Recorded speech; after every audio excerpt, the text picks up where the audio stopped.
Hello, this is Jay from ClearSell Financial, and I am showing you a replay of today's market activity on today's date, Wednesday, July 9th. That's 2014.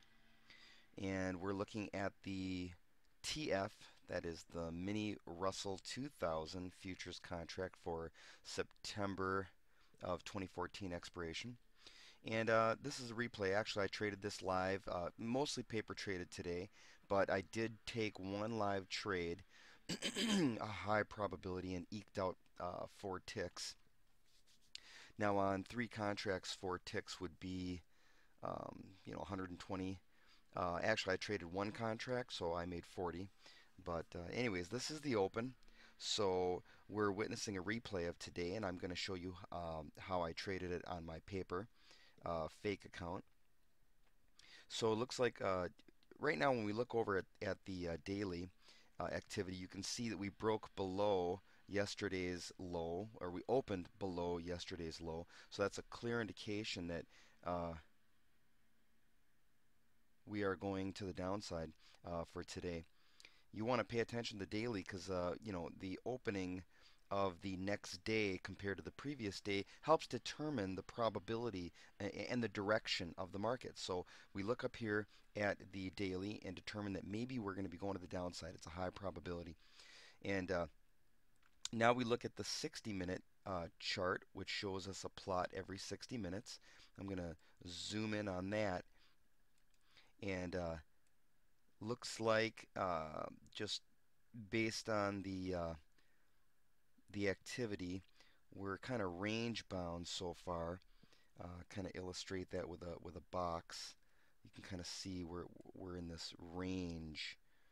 So that we have to break outside of that range either direction to give us a clear indication of which way this market wants to go. And right now it looks like it's almost climbing to the upside. That might be a good breakout indicator. But you have to be careful because there are things that are called fake out breakouts, which you'll hear a lot, the terminology from a lot of advanced traders. And what they're referring to is the market baits in or convinces traders that it's going in one direction only to reverse in the opposite direction. But I need some confirmation that we're going in one direction or the other. That might have been a good indicator that we could go to the upside, and I might be baited in. But I'm going to close this box up a little to see. If we look at the 5-minute chart down here, we can see that we have another area that we kind of had range-bound activity, and I'll draw another box here to show you. And it looks like we had broke to the downside outside of that box, but then look, we also went back to the upside of that box.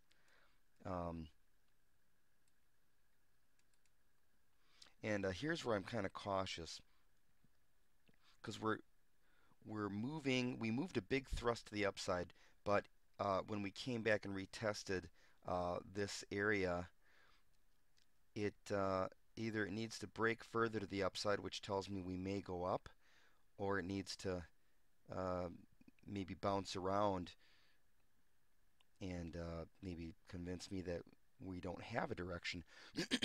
During the times that we don't have a direction, if it's just bouncing back and forth between the Keltner channels, we just may not want to take trades. If you're an advanced trader, there are guys that actually counter trend trade where they'll trade from the outsides of these Keltner channels back into the center band. You'll hear traders refer to this area, the middle area, as the mean or the average. Um, Markets tend to go in one direction and come back to their mean. So the first couple minutes of trading, I always tend to use caution. If you look down here at these BB lines, this is called the MACD BBs, and these are little round BB shaped um, indicators. I have red and I have blue. And when you have a clear direction, you'll see these BBs very straight. They're not bunched up, and the more room between them indicates more strength. So if I have a move on these BB indicators that is almost more vertical in shape rather than horizontal in shape, it gives a clear indication of volume and strength if it is more vertical. So you'll see different times where these BBs will present themselves. If you have a lot of choppy activity or indecision, you'll see breaks between red and blue, red, and just keeps doing that. So these RSI lines are these white lines that are moving kind of triangular. These give an indication and really are also representative and related to these BB lines. And the RSI gives us an indication of direction or into the reversal oversold, or sorry, overbought on the top half of this white dotted line. Oversold means is the bottom white line. So when we approach those areas of oversold, you'll see a potential for a reversal into the opposite direction. Now, if I have very strong, long triangular shapes between the two bars, that is an indication of good volume, good clear indication. When I have these smaller triangular shapes that are bunched up, notice they correspond with these BB alternate colors. That is a signal or a sign of indecision, and that might be that might be an area of consolidation. Consolidation is a word that they use where price just kind of bounces sideways for a while. So we had a thrust to the upside. This would have been a good entry right here. It's showing me that it does want to go to the upside. So instinctively, based on this kind of movement, it looks like I would get into a trade right about right here, to, close to the mid band. Determining where to place your trade is going to depend a lot on the amount of volume and the amount of momentum in any one direction. Um, I like to explain it as a car in a parking lot. And if you have a car that you see coming toward you in a street that has, a 40 mile an hour, 50 mile an hour speed limit, well, you're going to run across that street if you're not where a crosswalk is or a stop sign, and you're going to run because cars are not going to be able to slow down in time. Let's see if I can get an entry here. All right, I got an entry. That was for one contract, and it looks like I'm just going to leave my stop underneath this last pivot area, which is right here. Um, Matter of fact, I'll put it slightly below that pivot area. There you go. So we're going to see if it can hold consistency to the upside and give us a couple ticks. So, anyways, a car that is in a parking lot is not as much of a threat because the parking lot speeds are, 3 miles an hour, 5 miles, not even 5 miles an hour. So I can walk across the parking lot without getting too concerned because I see cars are moving slower. So I don't tend to want to rush. That's very similar to the market. The market moves at different speeds, and what determines that speed is the amount of volume, the amount of trades coming into the market, buying and selling. So we tend to have better opportunities when there is higher volume, which equates to more momentum into one direction or another. So you want to usually trade in higher volume with more momentum. And looks like I just got stopped out for that trade. So that would have been a negative start for the day. Now we're just going to wait to see what the market wants to do. It went below this midband. Does not mean that we are moving to the downside. It just it could just bounce around this area back and forth, back and forth. So we want to see a clear direction, and we want to see the amount of volume give us an indication.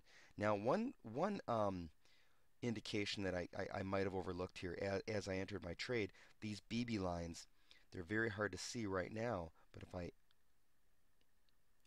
maybe you can see now. they are crunched together, and it doesn't look like they're forming a very straight line. The BBs are not lined up single file. They kind of alternate on each side of the yellow line that separates them. It looks like we have bounce to one side, one to the other, one to the other. So they're not strung straight in a line. Here on this blue BB line, you can see they're strung together single file a little better. It's a clear indication of momentum. This downward alternate string where they're bunched up, it's a sign of indecision. So that might have been an indicator where I might not have wanted to enter there. But based on momentum at the time, if we pull up against to the edge, it gave us an indication that it did want to break to the upside. Over here in the 60-minute chart, we did break out of that range to the upside.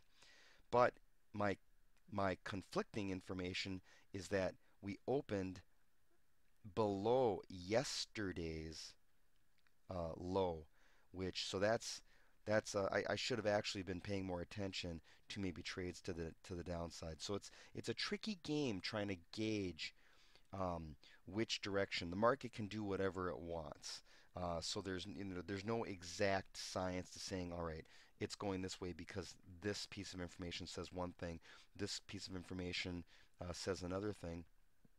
That might be uh, a higher probability that we're looking for. So really, it's much like any sort of probability, and you know, um, you want to play higher probabilities.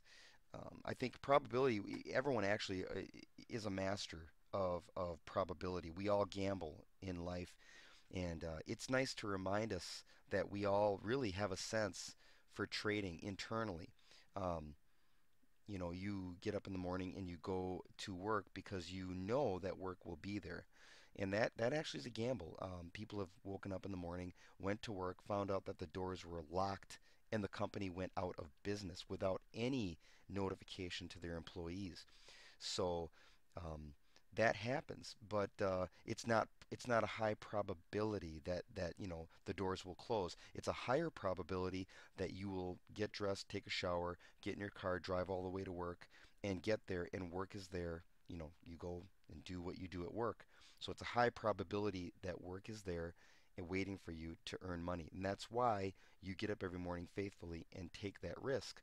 But nonetheless, it is a risk. There's a very small percentage uh, that work might not be there. As minute as it is, maybe lottery odds, it still is a risk. So you already take risks every single day, you know, um, and we all do. But actually, I've known people that have had yeah, a situation where they went to work and it wasn't there. They went into shock. They couldn't believe that their job just suddenly folded without any notification. So now we're looking at the market, and it looks like it's really wanting to break to the downside. So I'm gonna wait for some confirmation. My BB lines are showing indecision, and it's showing weakness. My volume is a little lower than I'd like, but if I start seeing some sellers come in around, if I start seeing contract volume bars at 100 plus, there's one. This is an indication that we are more than likely headed to the downside. I want to break through a certain area, though. If I'm going to shrink down the market a little, I would like to see this market break below the opening lows, which is right here.